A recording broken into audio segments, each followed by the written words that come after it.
केंद्र सरकार ने गुरुवार को बताया कि अगले हफ्ते की शुरुआत में रूस की स्पुतनिक वैक्सीन मार्केट में उपलब्ध हो जाएगी। साथ ही ये जानकारी भी दी है कि अगस्त से दिसंबर तक देश में अलग अलग वैक्सीन की 216 करोड़ डोज उपलब्ध होने की उम्मीद है। इसके अलावा दूसरी विदेशी वैक्सीन भी आ सकती हैं, जिससे ये नंबर बढ़कर 3 अरब तक हो सकता है। नीति आयोग के सदस्य डॉक्टर वी.के. पॉल ने कहा कि ज्यादा से ज्यादा वैक्सीन उपलब्ध कराने के लिए लगातार हर स्तर पर काम किया जा रहा है। उन्होंने कहा कि अगस्त से दिसंबर तक की वैक्सीन की उपलब्धता पर नजर डालें तो कुल 216 करोड़ वैक्सीन के डोज उपलब्ध हो जाने की उम्मीद है। इनमें 75 crore Covishield, 55 crore Covaxin, 30 crore bio E subunit vaccine, 5 crore Zydus Cadila DNA vaccine, 20 crore Nova vaccine, 10 crore Bharat Biotech nasal vaccine, 6 crore Gennova और 15 करोड़ डोज स्पुतनिक की उपलब्ध होंगी। इसके अलावा कई दूसरी विदेशी वैक्सीन भी आ सकती हैं। स्पुतनिक वैक्सीन देश में आ गया है और आज मुझे ये कहते हुए खुशी है कि अगले हफ्ते हमें उम्मीद है कि Sputnik vaccine will be available in the market. जो लिमिटेड सप्लाई पहली आई है वहाँ से वो उसकी बिक्री शुरू होने की उम्मीद है अगले हफ्ते, अर्ली नेक्स्ट वीक, और उसके बाद उनकी और सप्लाईज आएंगी और फिर जुलाई के महीने से ये बनना शुरू हो जाएगा और ये सब कुछ उस पीरियड में 15.6 करोड़ तक बनने का एस्टिमेट है from the company and from the information that's available to अस।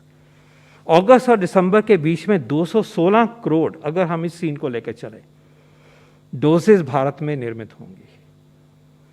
अब इसमें रिस्क उतना माइनस कर दीजिए, but to be proud to say that 2 billion doses in a matter of 7-6 months or 5 months actually will be made in India for India for people of India।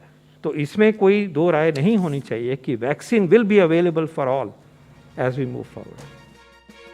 देश में 18 साल और इससे ज्यादा उम्र की आबादी 95 करोड़ है। सबकी डोज मिलाकर करीब 2 अरब डोज की जरूरत पड़ेगी।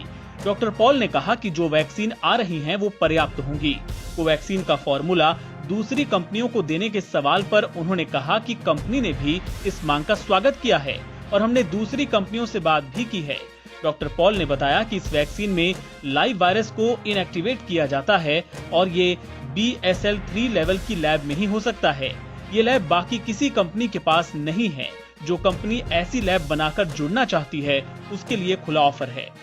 उन्होंने कहा कि वैक्सीनेशन के तीसरे चरण के लिए नई पॉलिसी इसलिए बनाई गई क्योंकि राज्य चाहते थे कि कुछ फ्लेक्सिबिलिटी हो और वो खुद भी कुछ तय कर सकें। लोगों की भी ये मांग थी कि प्राइवेट सेक्टर में वैक्सीन की उपलब्धता हो। उन्होंने कहा कि कोई भी वैक्सीन जो WHO FDA से अप्रूव्ड है वो भारत में आ सकती है। इंपोर्ट लाइसेंस 2 दिन में मिल जाएगा। उन्होंने बताया कि कोई इंपोर्ट लाइसेंस फिलहाल पेंडिंग नहीं है। डॉक्टर पॉल ने कहा कि देश में 45 साल से ज्यादा उम्र के लोगों की संख्या करीब 34 करोड़ है। इनमें से 1/3 आबादी को पहली डोज लग चुकी है, यानी हर 3 में 1 को वैक्सीन की पहली डोज दी जा चुकी है। NBT ऑनलाइन की रिपोर्ट।